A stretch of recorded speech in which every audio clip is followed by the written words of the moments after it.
So, pagpalang araw nga po sa ating lahat. Ako nga po pala ulit si Chelsea Roque and this is our 365 Daily Devotion. So, ngayong araw nga po ay tatalakay natin na about sa Hana. Ngayon, ang topic po natin ngayong araw ay Giving Back to God.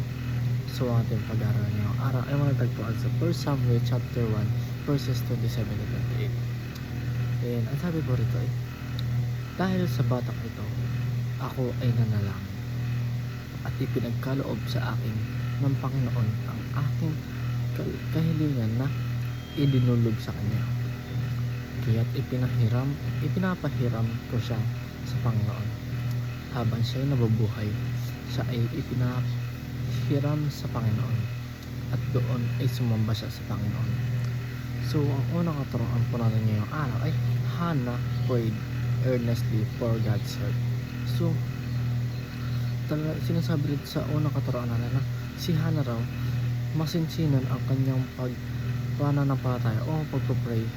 Siya ay nananalangin sa ating Panginoon para lang sa tulong na gusto makamit na tulong ni Hannah mula sa ating Panginoon.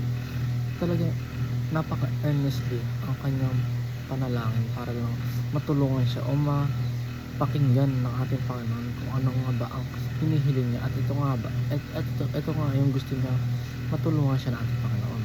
So, hindi sumusuko, hindi nagtatapos sa isang panalangin lang ang pagdarasal ni Hannah, kundi talaga patuloy lang siya nagdarasal upang marinig o mapakinggan ng ating Panginoon na siya ay humihingi ng tulong sa ating Panginoon. And ang pangalawa naman po sa ating katuruan ay Hannah received what she had prayed for. So, sinasabi rito na si Hannah raw ay natanggap niya na kung ano ang kanyang pinapanalangin o kung ano nga ba ang hinihiling niya sa ating Panginoon.